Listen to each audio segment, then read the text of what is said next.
That ugly glass box is a blight on this community, and I will personally see to it that it's torn down, Mr. Davies. You have 30 days to remove it, or I'll have it demolished and send you the bill, along with a lien on your property so large you'll be paying me until the day you die. The woman's voice, a shrill instrument of indignation, cut through the peaceful Saturday morning air like a rusty saw. This was Karen, the president of the Northwood Estates Homeowners Association, a woman whose physical presence was as imposing as her sense of entitlement. She stood on the edge of my freshly laid sod, her floral muumuu straining against her considerable frame, a clipboard clutched to her chest like a holy text from which she derived her authority. Her face was a mask of furious certainty, the righteous anger of someone who had never been seriously told no.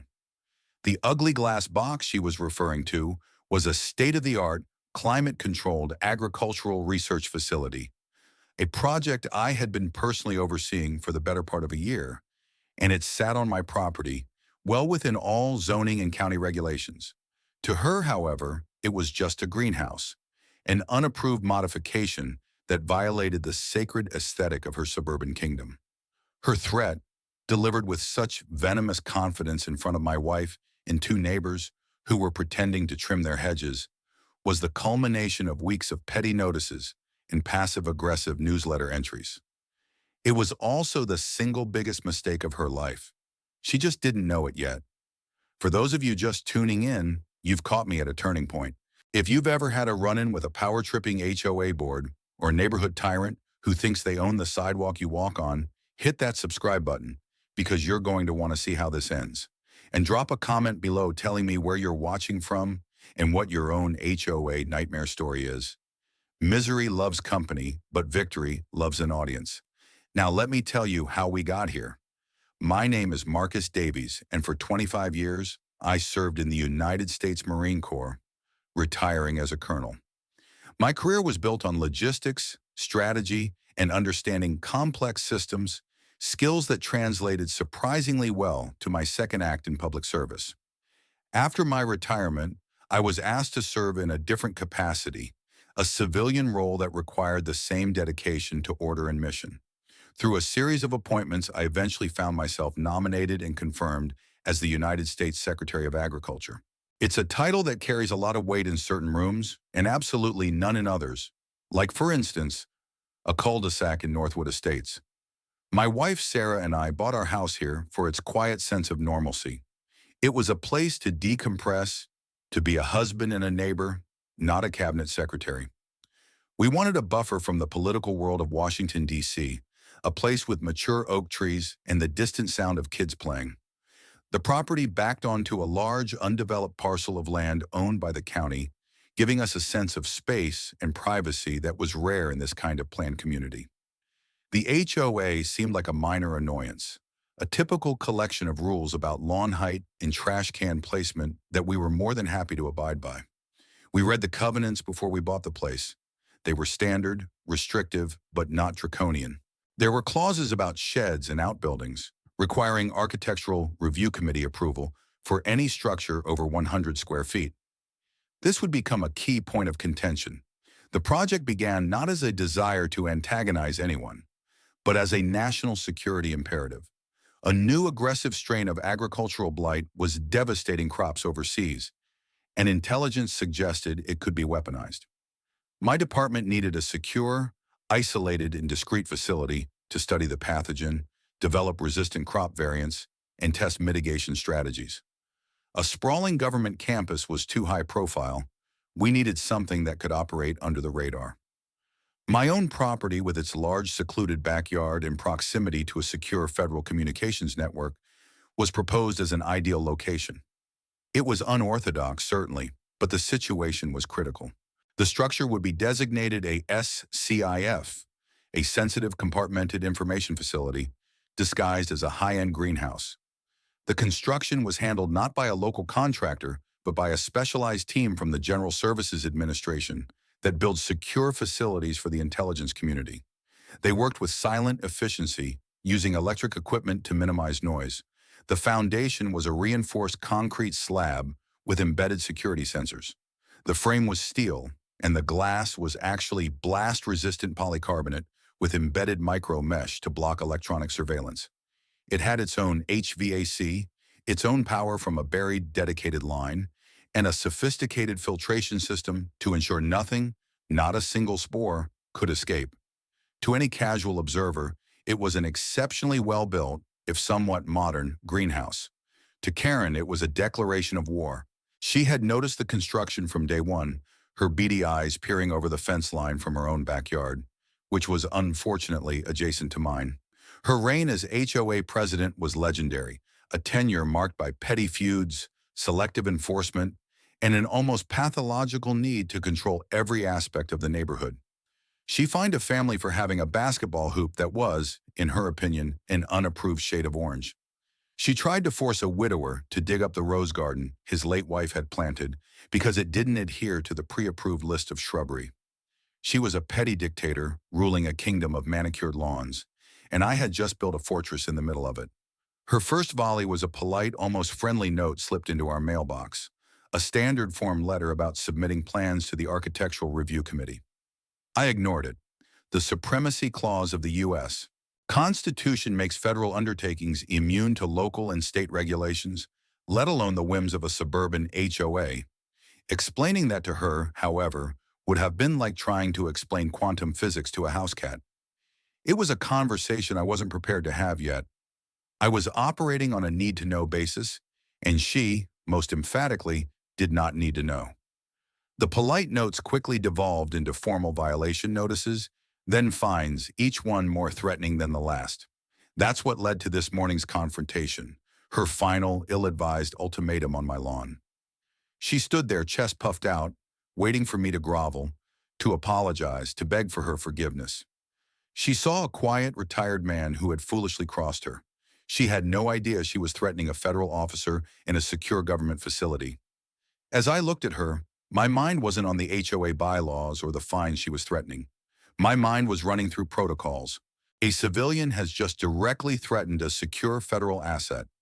She has declared her intent to forcibly enter and dismantle government property. This was no longer a neighborhood dispute. This was now a matter of national security. And I knew with the cold, calm certainty of a man who had planned military campaigns exactly how this was going to play out. She had just started a war she couldn't possibly win. The weeks leading up to Karen's grand declaration of war on my lawn had been a masterclass in escalating passive aggression.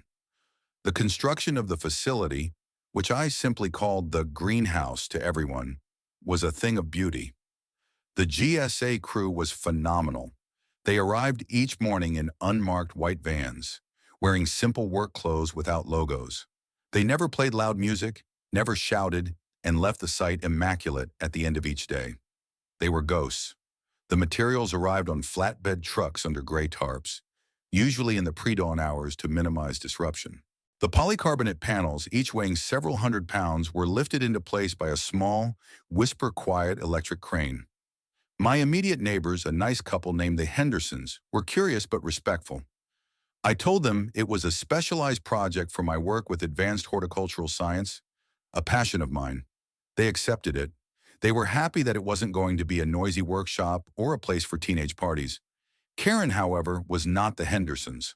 Her surveillance started on the second day. I'd see a curtain twitch in her second-story window, the one that had a perfect line of sight into my backyard. Then she began her garden inspections, which involved her marching along our shared property line, her eyes scanning every detail of the construction, her lips pursed in a permanent state of disapproval. The first official notice arrived a week into the build. It was a crisp, professionally printed letter citing HOA Bylaw 7.4, which prohibited any outbuilding, shed, or other temporary or permanent structure without prior written consent from the Architectural Review Committee, which she, of course, chaired. The letter demanded an immediate cessation of all construction activities. I read it, filed it in a new folder I labeled HOA, and did nothing. A week later, the second notice arrived, this one printed on angry red paper. It was a final warning and included a $100 fine for noncompliance. It mentioned that fines would double for every week the violation continued. It was signed with a flourish by Karen, President, Northwood Estates HOA. I filed it behind the first notice. My wife, Sarah, was a bit more concerned. Marcus, are you sure about this? She seems unhinged, she said one evening, watching Karen through our kitchen window as she took pictures of the greenhouse with her phone. Unhinged is her baseline, I replied, sipping my tea. But she's also predictable. Right now, she's following her little script. Notice, warning, fine. She feels powerful because she thinks the rules are her weapons. She doesn't understand that some jurisdictions are above her pay grade. And our jurisdiction is one of them, she asked. I just smiled. The structure was completed in just under 6 weeks. The GSA crew did a final sweep for any stray materials, raked the soil around the foundation, and then vanished as quietly as they had appeared. The result was stunning. It was a sleek, modern structure, about 1,200 square feet, with clean lines and a dark bronze frame. The polycarbonate panels had a subtle tint that gave them a smoked, opaque look from a distance, reflecting the sky and the surrounding trees. It was far more elegant than the cheap vinyl sheds and gazebos that dotted the other backyards, including Karen's own slightly leaning, mildew-stained monstrosity she called her she-shed. The first shipment of research materials arrived a week later, again in the dead of night, transported by a team from the USDA's Agricultural Research Service. They were as discreet as the construction crew, moving sealed containers into the facility through a rear access panel that was hidden from view. Once inside, the lead scientist, a brilliant woman named Dr. Eris Thorne, began setting up the biosecure labs and growth chambers. From the outside, you couldn't see a thing. That's when Karen's campaign went from paper to public. She began talking to neighbors, her voice full of concerned trolling sympathy. I just don't know what the Davies are thinking, I overheard her telling Mr. Henderson over the fence. It's so out of character for the neighborhood. And without approval, it sets a terrible precedent.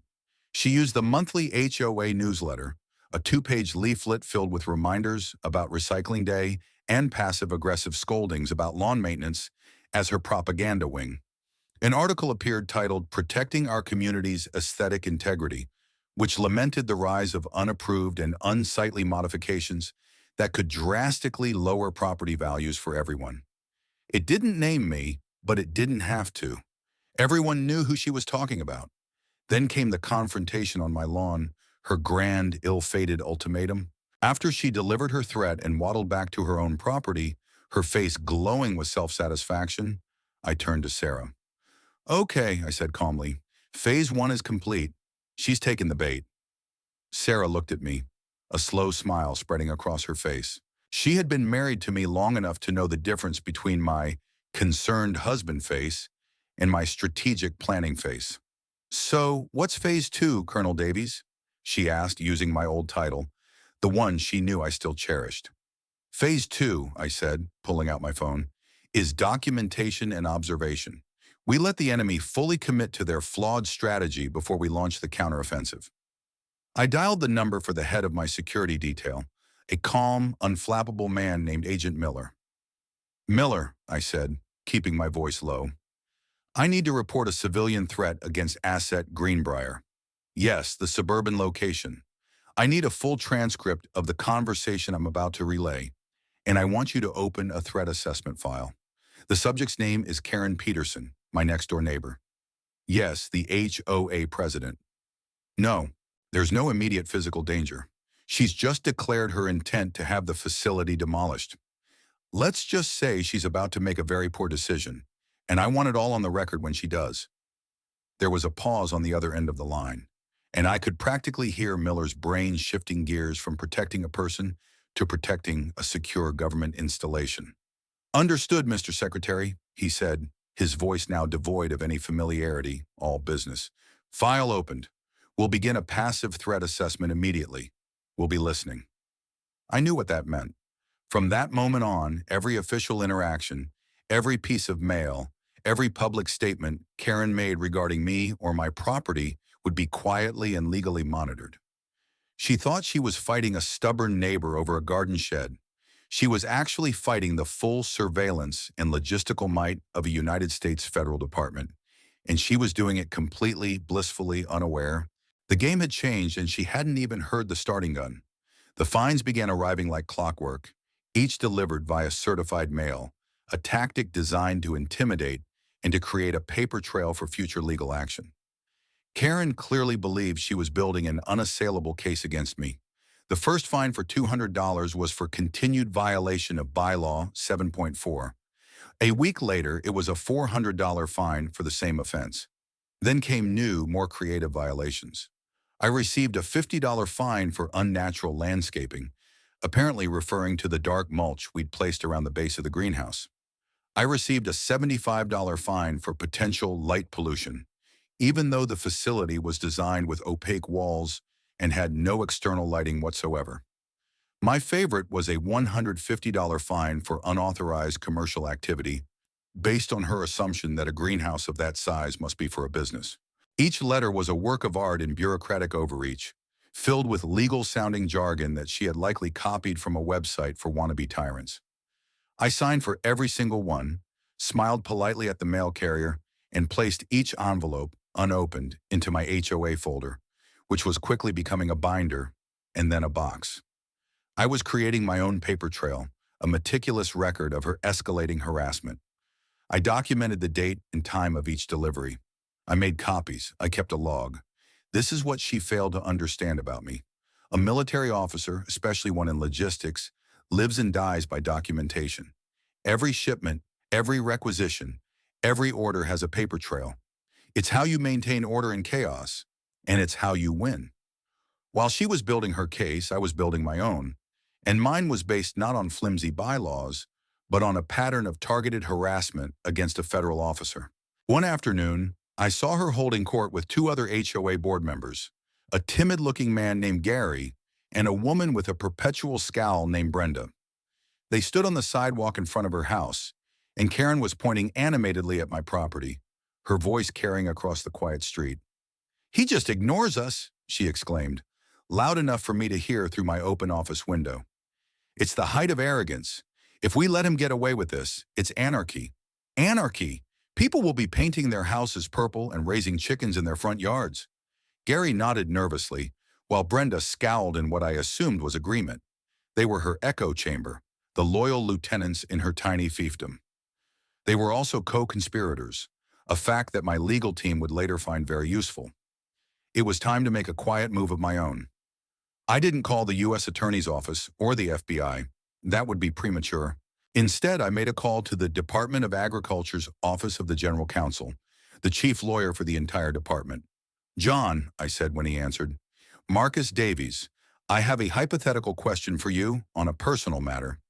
John was a sharp, no-nonsense lawyer who had been with the department for 30 years. He knew the intersection of federal and local law better than anyone. "Hypothetically, Mr. Secretary," he replied, his tone indicating he knew this was anything but. "Hypothetically," I continued, "what would be the legal ramifications if a local civic organization, say an HOA, began a campaign of harassment and issued fines against a federal employee over the construction of a secure government-funded research facility on their private property?" There was a long silence on the other end of the line. I could hear the faint sound of him putting down a pen. "Hypothetically, Mr. Secretary," John said slowly, "that would be a very, very serious problem for the HOA. It could be construed as tortious interference with government operations, not to mention a host of potential civil rights and harassment claims. If this hypothetical facility had any kind of security designation, it could even stray into the territory of federal law enforcement." "Interesting," I said. "And hypothetically, what would you advise this federal employee to do?" "My advice," John said, his voice now steely, "would be to continue documenting every single interaction, every letter, every conversation, every threat. Let the organization build a comprehensive record of their own misconduct. Do not engage. Do not explain. Do not acknowledge. Let them walk as far down the wrong road as they are willing to go. When they finally cross a line that triggers an official response, the case against them will be airtight and devastating." "That sounds like sound advice, John. Thank you for your time." I hung up, feeling a grim sense of satisfaction. Karen's strategy was to overwhelm me with paper. My strategy was to let her.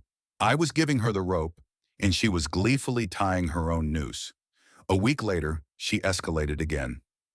A lawyer's letter arrived, It was from a local attorney with a small office in a strip mall, the kind of lawyer who handles slip and falls and messy divorces. The letter was full of bluster and threats, demanding the immediate payment of $1,275 in accumulated fines and the submission of a remediation plan for the removal of the unauthorized structure.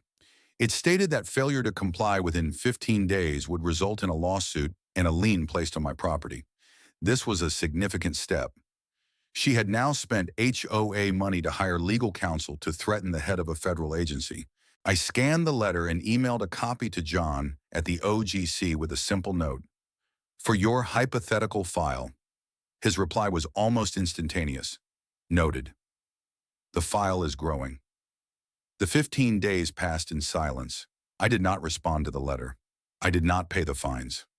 I continued to meticulously document every piece of mail, every sideways glance from Karen, every hushed conversation I overheard.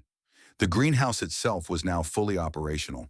Inside, Dr. Thorne and her team were making incredible progress, working in a sterile, secure environment, completely insulated from the petty drama unfolding just a few feet away.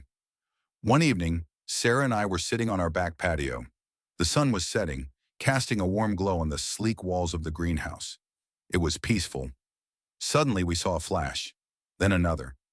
Karen was standing on her second-floor deck with a camera, using a powerful telephoto lens to try and get pictures of the facility. The blast-resistant polycarbonate was doing its job. All she would be getting was a reflection of her own scowling face. "She's really losing it," Sarah murmured. "She's not losing it," I corrected her gently. "She's running out of ammunition in her little bureaucratic war. So she's about to do something rash. She's going to call in a bigger gun. She's going to try and use a real government authority against me.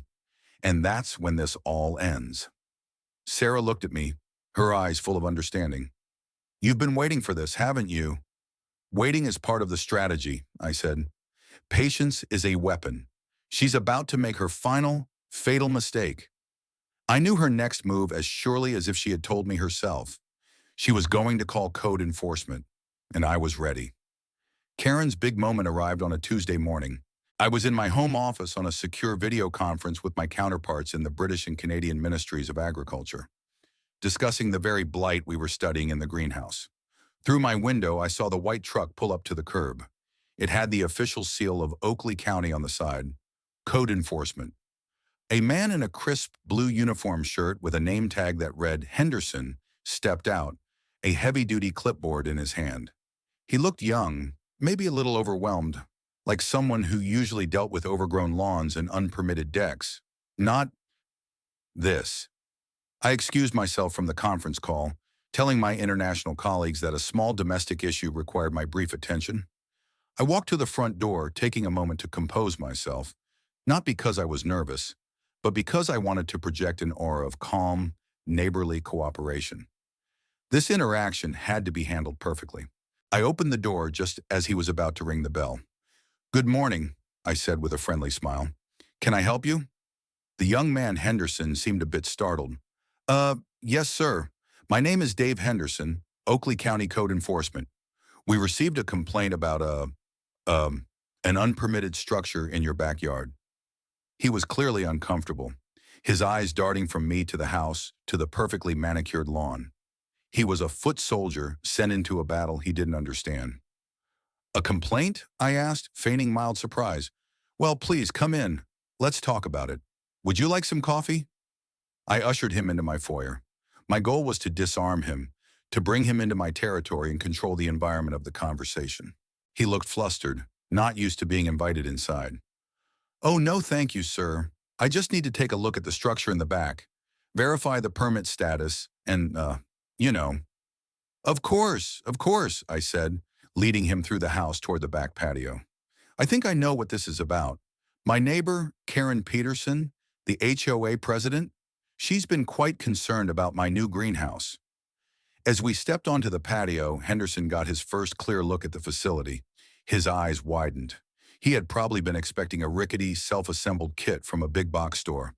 What he saw was a 1,200 square foot, state-of-the-art building that looked more like it belonged in a research park than a suburban backyard. He let out a low whistle. Wow, he muttered. That's some greenhouse. It is, I agreed. Now, you mentioned a permit? Yes, sir, he said, regaining his professional composure and consulting his clipboard. The complaint alleges construction of a detached structure exceeding 100 square feet without a county building permit. I just need to see the permit, and if you don't have one, I'll have to issue a stop work order and a notice of violation. He said it like he was reading from a script, the bureaucratic armor he wore to deal with angry homeowners. This was the moment, the pivot. I maintained my pleasant demeanor. Mr. Henderson, I can assure you that everything here is perfectly in order. However, the documentation you're asking for isn't a county building permit. This facility was constructed under the authority of the federal government. I reached into my back pocket and pulled out my wallet, flipping it open to my official credentials. I handed them to him. My name is Marcus Davies. I'm the United States Secretary of Agriculture. This greenhouse is a designated USDA research facility, specifically a biosafety level 2 secure lab constructed by the General Services Administration. I watched the color drain from his face. He looked down at the credentials, his eyes scanning my photo and the official seal. He looked back up at me, then at the greenhouse, then back at me. His mouth opened and closed a few times, but no sound came out. The young, confident code enforcer had vanished, replaced by a terrified county employee who had just realized he was trespassing on territory far beyond his jurisdiction. Mr. Secretary, he stammered, handing my credentials back as if they were radioactive. I had no idea. The complaint just said, unapproved greenhouse. It came from the HOA president, Karen Peterson. She can be very insistent. I'm aware, I said dryly. Mr. Henderson, you're just doing your job, and I appreciate your professionalism. However, I need you to understand the situation. You are currently standing at the edge of a secure federal installation. The complaint filed by Ms. Peterson is not only baseless, but it has also triggered a security protocol by prompting an unauthorized official inquiry into a sensitive government operation. His eyes were wide with panic. Oh, God. Sir, I am so sorry. I'll leave right now. I'll close the file. No violation. Nothing. I'll tell my supervisor. That's a good start, I said, cutting him off gently. But I'm going to need a bit more than that. I'm going to need a formal written report of this visit. I want it to state who filed the complaint, the nature of the complaint, and the disposition. The disposition will be no violation, facility is under federal jurisdiction and exempt from local permitting. I would like a copy of that report delivered to my office by the end of the day. I handed him a business card with my official address at the USDA headquarters.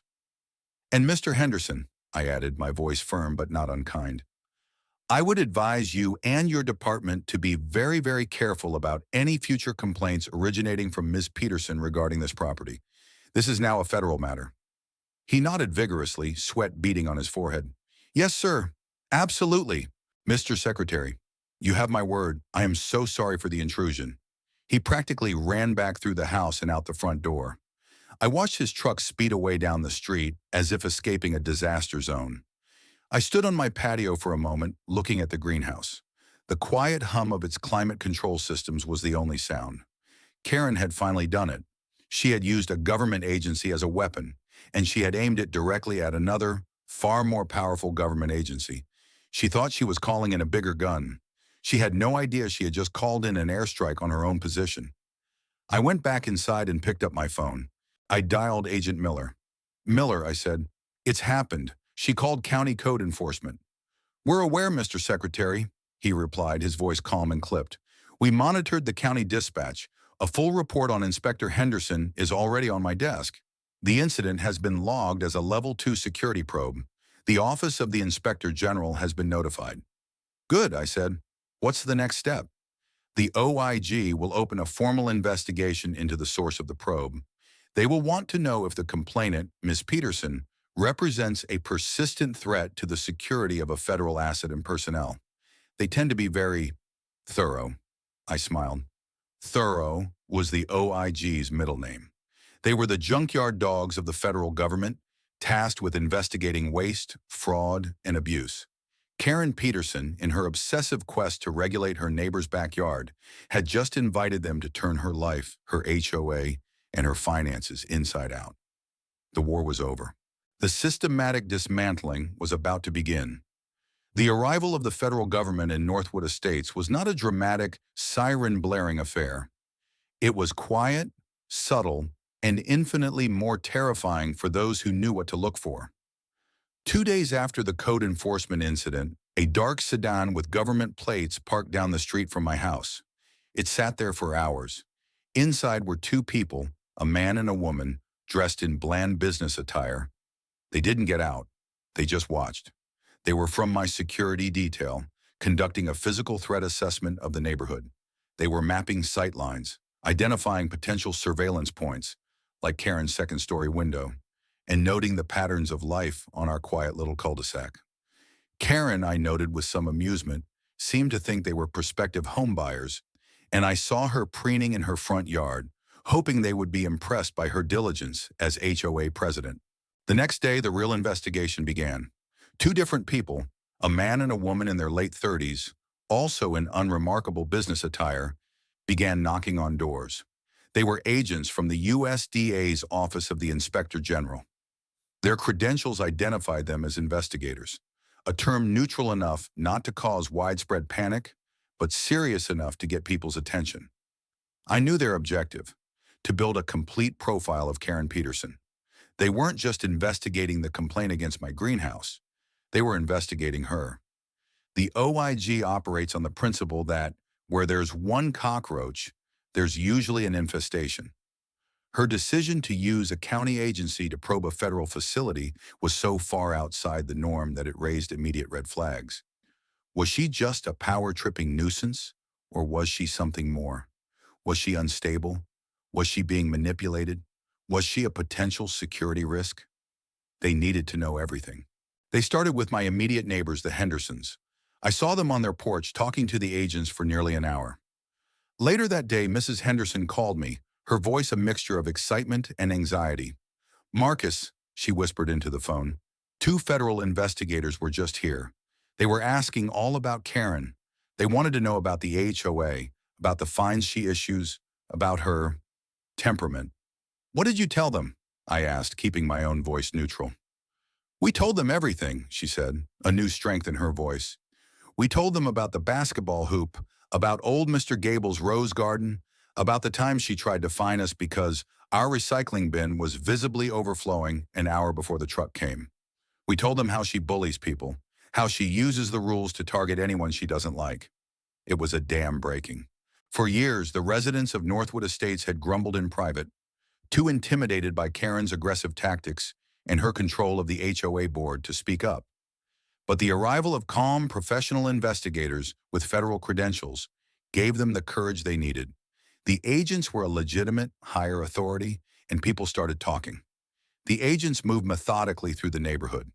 They spoke to the family who had been fined for the wrong shade of orange. They spoke to the landscaper who had been fired from the HOA contract because he refused to give Karen a finder's fee for the business.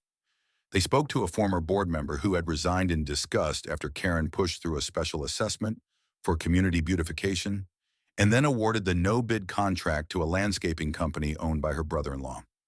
Every closed door they knocked on seemed to open a new avenue of inquiry into Karen's corrupt little empire. While the OIG agents were digging into the human element, another team was at work in the county records office. They pulled the HOA's articles of incorporation, its tax filings, and its annual budgets. They cross-referenced the vendors listed in the budget with state business registries. They were looking for financial irregularities, conflicts of interest, and evidence of fraud. Karen had no idea. She saw the agents and assumed the investigation was about me. I saw her talking to her crony, Brenda, in her driveway, gesturing angrily toward my house. She probably thought the federal government was coming to back her up, to shut down my illegal structure. The irony was so thick you could cut it with a knife. Her arrogance was her blind spot, a flaw so profound that she couldn't conceive of a reality where she was not the hero of her own story. Agent Miller, the head of my security detail, gave me daily briefings. "Mr. Secretary," he said during one call, "the OIG profile on Ms. Peterson is extensive. It seems her decision to target a federal facility was not an isolated incident of poor judgment, but rather the culmination of a long-established pattern of abusive authority. I'm not surprised, Miller, I said. Power corrupts. Absolute power in a small pond corrupts absolutely. Indeed, sir.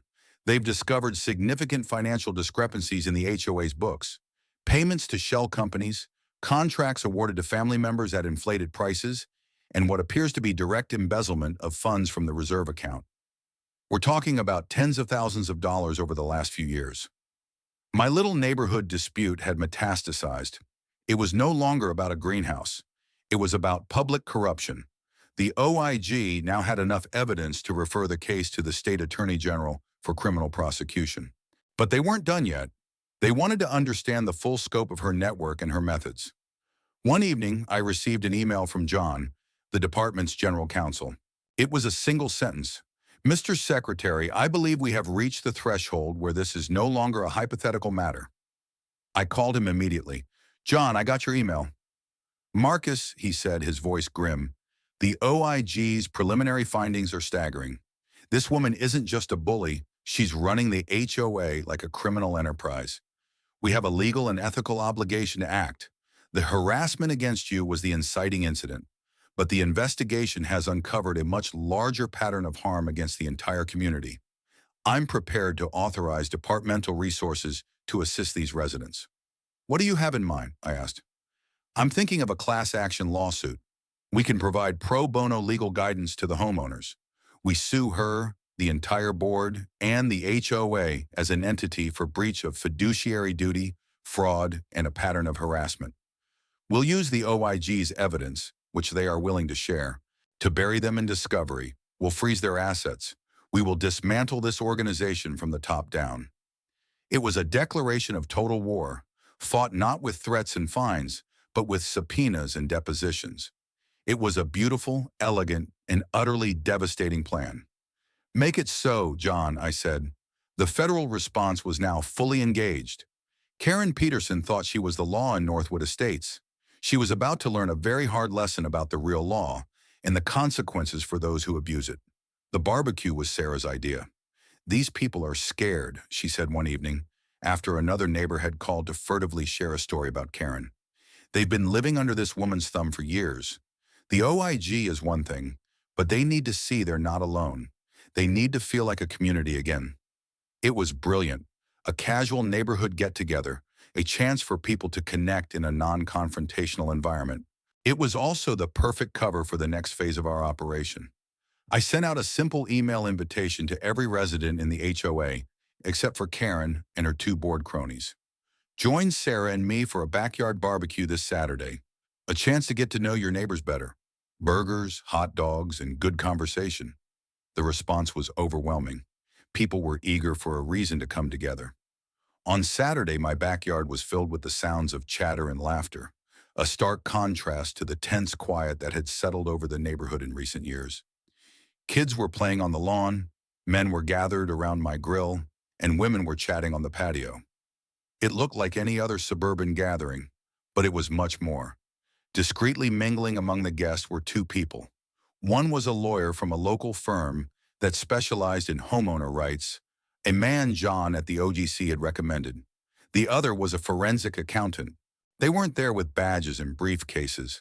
They were dressed in shorts and polo shirts, introduced simply as friends of ours. As I moved through the party, I would gently steer conversations. I'd listen to a story about a ridiculous fine, and then I'd say, you know, you should really tell that story to my friend David over there. He's a lawyer and finds this stuff fascinating. I'd overhear a discussion about the suspicious increase in HOA dues, and I'd say, my friend Maria is an accountant. She's amazing with numbers. I bet she could make sense of that for you. It was a slow, organic process. At first, people were hesitant, but as one person started talking, another would join in. The lawyer, David, set up shop at a picnic table, and soon there was a line of people waiting to speak with him, their HOA violation notices and angry letters clutched in their hands. They were finally sharing their stories with someone who could actually do something about it. The forensic accountant, Maria, sat with a group of homeowners who had served on the budget committee in the past. With their institutional knowledge and her expertise, They began sketching out the flow of money within the HOA on a napkin. They identified the landscaping company owned by Karen's brother-in-law. They flagged the consulting fees paid to a company that, a quick search on Maria's phone revealed, was registered to Karen's maiden name. The pieces of the puzzle were coming together, not in a sterile government office, but in my backyard, fueled by hot dogs and a shared sense of injustice. The most powerful moment came from Mr. Gable, the elderly widower whose rose garden Karen had targeted. He was a quiet man who rarely left his house, but he came to the barbecue. He stood before the growing crowd, his voice trembling slightly but full of resolve. "My wife, Eleanor, planted those roses the year we moved in," he said, his eyes misty. "After she passed, that garden was all I had left of her. And this woman," he didn't need to say her name, "she tried to make me tear it out, sent me letters, fined me, said they weren't on the approved list. I told her she could fine me until I was dead, but I would never touch those roses." A wave of supportive applause swept through the yard. His story, so personal and so heartbreaking, galvanized everyone. It was no longer about ugly greenhouses or orange basketball hoops. It was about decency. It was about standing up to a bully who had overstepped every boundary of common courtesy and the law. By the end of the afternoon, David the lawyer had the names and statements of over 30 families, a mountain of evidence for a class action lawsuit. Maria the accountant had identified over $80,000 in questionable or outright fraudulent spending from the HOA's accounts over the past 4 years. The community, which had been fractured and fearful, was now united. They had a common enemy, and now they had a plan. I stayed in the background for most of it, content to be the facilitator. My role was to provide the spark and the resources. Their role was to reclaim their own community. The federal investigation had provided the ammunition, but the will to fight had to come from them. As the party wound down and people started to head home, there was a new energy in the air. People were smiling, exchanging phone numbers, making plans. They weren't just neighbors anymore. They were allies. Mrs. Henderson gave me a hug on her way out. "Thank you, Marcus," she said. "For what?" "I just grilled some burgers," I replied with a smile. "No," she said, her expression serious. "Thank you for showing us we could fight back." From her house next door, I could see Karen peering through her blinds, her face a mask of confusion and fury. She had been deliberately excluded. She could hear the sounds of a community coming together without her, against her. She must have known on some level that the ground was shifting beneath her feet. The quiet, orderly world she had built through fear and intimidation was crumbling, and it had all started because she couldn't stand the sight of my greenhouse. The barbecue was the end of her reign. The legal action was now just a formality. The legal documents were a sight to behold. David, the lawyer from the barbecue, had worked with John's team at the OGC to draft a complaint that was both a legal masterpiece and a work of brutalist art. It was over 100 pages long, detailing years of abuse, financial malfeasance, and targeted harassment. It named Karen Peterson personally, along with her 2 board cronies, Gary and Brenda, and the Northwood Estates HOA as an entity. The lawsuit was filed in state court, a strategic decision to keep it focused on the local issues of fraud and breach of fiduciary duty. However, woven throughout the document was the evidence gathered by the OIG, referenced as exhibits, lending the entire affair the unassailable weight of a federal investigation. The lawsuit sought not only the recovery of the misappropriated funds, but also punitive damages, the dissolution of the current board, and the appointment of a third-party receiver to manage the HOA's affairs until a new fair election could be held. It was a kill shot. The plan for serving the papers was my idea. It was theatrical, I admit, but after everything Karen had put the community through, I felt she deserved a moment of public accountability. The monthly HOA meeting was scheduled for the following Tuesday to be held in the sterile, windowless community room of the local library. It was Karen's stage, the place where she performed her monthly ritual of power, reading out lists of violations and lecturing residents on the proper placement of garden gnomes. This time, the audience would be different. Nearly every resident who had been at the barbecue showed up.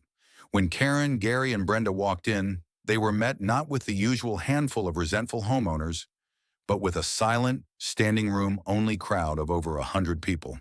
The air was thick with anticipation. Karen was visibly flustered. She was used to a captive, docile audience. This felt different. This felt like a mutiny. She nervously shuffled her papers and banged a small gavel on the table.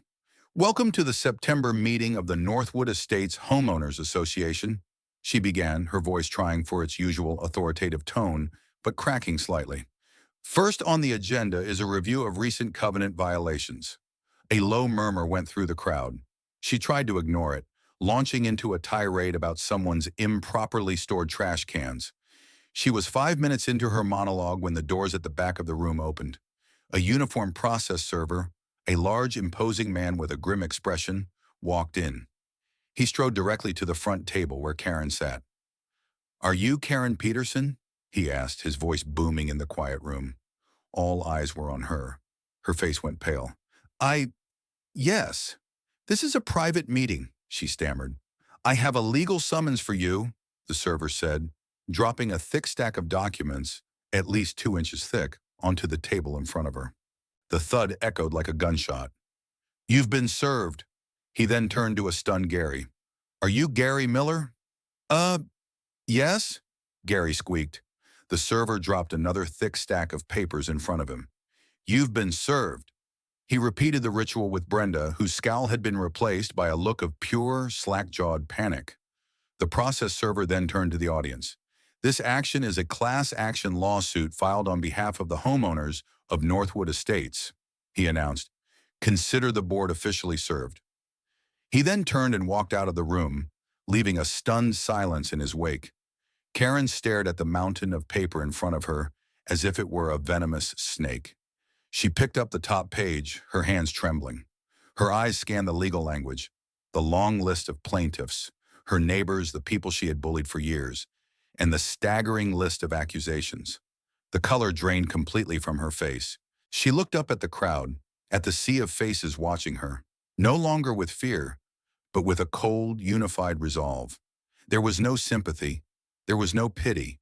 There was only judgment. For the first time in her life, Karen Peterson was utterly, completely powerless. She opened her mouth to speak, but no words came out. It was Mr. Gable, the widower, who broke the silence. "Meeting adjourned," he said from the back of the room, his voice clear and strong. And with that, the residents of Northwood Estates stood up as one and walked out, leaving Karen, Gary, and Brenda alone at the table with the wreckage of their little kingdom. I had watched the whole thing from the back, standing by the door. I didn't say a word. I didn't have to. As I walked out into the cool night air, I felt a sense of profound satisfaction. It wasn't about revenge. It was about the restoration of order. It was about a community taking back its power from a petty tyrant who had abused it. Later that night, John called me from the OGC. "I heard it was quite a show," he said, a rare note of amusement in his voice. "The process server gave us a full report." "It was effective," I said. "What happens now?" "Now," John explained, "the legal gears start turning.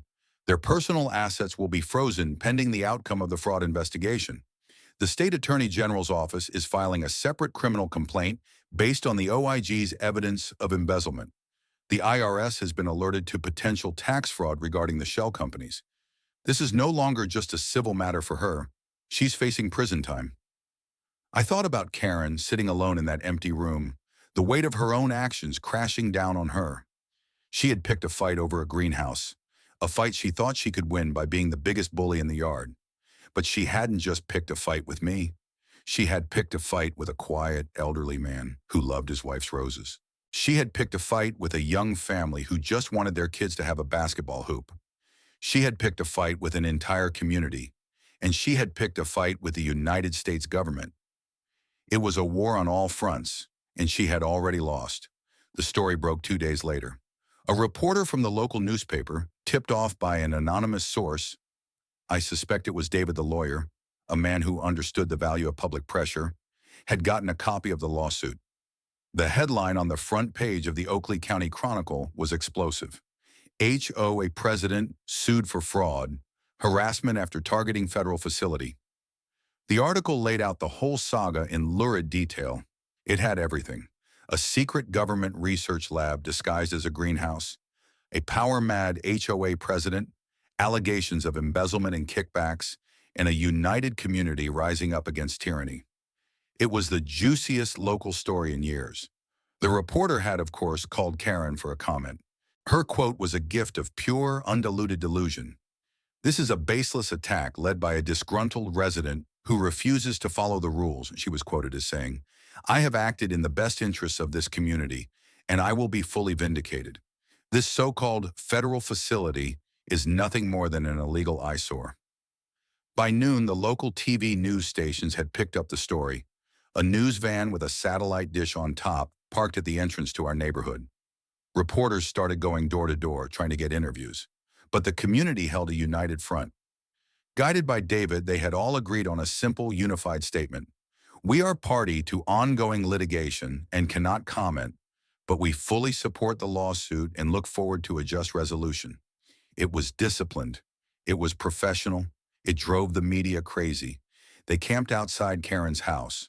Every time she tried to leave, she was met with a barrage of cameras and microphones. Her face, contorted in a permanent snarl, was broadcast on the 5 o'clock news. The image of her swatting at a camera with her purse became an instant local meme. The story, with its irresistible David and Goliath meets suburban nightmare narrative, quickly went national. Cable news channels ran segments on it. Websites wrote articles with headlines like, "Meet the HOA Karen who tried to find the U.S. government." She became a caricature, a symbol of petty tyranny everywhere. Her carefully constructed world of control and intimidation had been turned inside out. She was now the one being watched, judged, and ridiculed on a massive scale. The HOA board imploded. Gary and Brenda, facing their own legal and financial ruin, resigned immediately.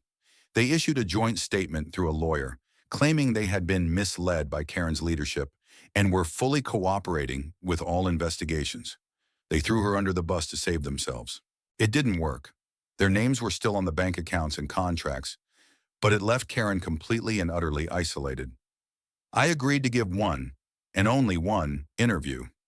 I met with a respected journalist from a national newspaper, a woman known for her thoughtful, in-depth reporting. We sat on my back patio, the greenhouse gleaming in the afternoon sun behind us. I was calm, measured, and spoke not as a cabinet secretary, but as a homeowner. "This was never about a greenhouse," I explained, choosing my words carefully. "It's about the abuse of power. Any organization, whether it's a government or a small homeowners association, derives its legitimacy from the consent of the governed. When that trust is broken, when rules are used not to serve the community, but to control it, people have a right to stand up." I never mentioned my title. I never discussed the specific nature of the research being done inside the facility. I framed the entire conflict in the universal language of fairness and property rights. Ms. Peterson had every opportunity to be a good neighbor, I concluded. Instead, she chose a path of confrontation and intimidation. The consequences of that choice are now playing out in a court of law, which is exactly where this sort of dispute belongs. The article was published the next day. It portrayed me as a reluctant, thoughtful leader and the community as a brave group of citizens fighting for their rights. It portrayed Karen exactly as she was, a bully who had finally met an immovable object. The public fallout was swift and brutal for her. The landscaping company owned by her brother-in-law was fired by the court-appointed receiver who had taken over the HOA's finances. The state contractor licensing board opened an investigation into his business practices. The bank holding the mortgage on her house initiated foreclosure proceedings after her assets were frozen and she missed a payment. Every pillar of her life, built on a foundation of stolen money and inflated self-importance, was collapsing at once. One afternoon, I saw her in her backyard. She was just standing there staring at the greenhouse. The news vans were gone, the neighbors were ignoring her, and her phone had probably stopped ringing. She looked smaller, diminished. The righteous anger was gone, replaced by a hollow, vacant expression. She had flown too close to the sun, and her wax wings, fashioned from petty bylaws and a sense of entitlement, had melted. She was in a free fall, and she had no one to blame but herself. The media storm had done its job. It had exposed her, isolated her, and stripped her of the only thing she truly cared about, the perception of power. The legal battle was still to come, but the court of public opinion had already reached its verdict. The final confrontation wasn't as dramatic as a Hollywood movie, but it was, in its own way, far more devastating. It took place not on a windswept field of battle, but in the beige, soul-crushing confines of a deposition room in a downtown law office. 6 months of legal wrangling had led to this moment. The class action lawsuit was moving forward, and Karen's deposition was a key part of the discovery process. She had fought it, of course. Her lawyer, a different one from the strip mall shyster she'd started with, had filed motion after motion to delay or dismiss. All had been denied. So here she was, sitting at a long mahogany table, looking exhausted and defeated. The expensive clothes and jewelry were gone, replaced by a cheap pantsuit that didn't fit well. Her hair was unkempt. The fire in her eyes had been replaced by a dull, resentful smolder. I was there, along with our lawyer David, and a court stenographer. My presence wasn't legally required, but David had insisted. "I want her to look at you when she answers these questions," he'd said. "I want her to be reminded of how this all started." For 3 hours, David walked her through her tenure as HOA president. He was methodical, dispassionate, and relentless. He presented her with bank statements showing transfers from the HOA account to her personal account. He showed her emails in which she instructed the landscaping company to overcharge the HOA and kick back a percentage to her. He presented her with sworn affidavits from a dozen neighbors, each detailing a specific instance of threats, intimidation, or selective enforcement. With each piece of evidence, she shrank a little more in her chair. Her responses were a pathetic mix of denial, deflection, and feigned ignorance. "I don't recall that. That's not my signature. I was only trying to protect our property values." It was a masterclass in self-deception. She had constructed a reality where she was the righteous protector of the community, and she clung to it even as it was being dismantled before her eyes. The turning point came when David brought up the greenhouse. "Ms. Peterson," he began, "let's talk about the complaint you filed with Oakley County Code Enforcement against my client, Mr. Davies." "He violated the bylaws," she muttered, her voice raspy. "His greenhouse was an unapproved structure." "And you felt it was your duty to report it?" David asked. "Yes," she said, a flicker of her old defiance returning. "I was enforcing the rules that he agreed to when he moved in." David leaned forward. "Ms. Peterson, at any point before you called the county, did you consider simply talking to your neighbor? Did you ever just walk next door, knock on the door, and have a simple human conversation with Mr. Davies about your concerns?" Karen was silent. Her eyes darted around the room looking for an escape. "He's an important man," she finally said, her voice dripping with scorn. "He thinks he's above the rules. People like that don't talk. They dictate."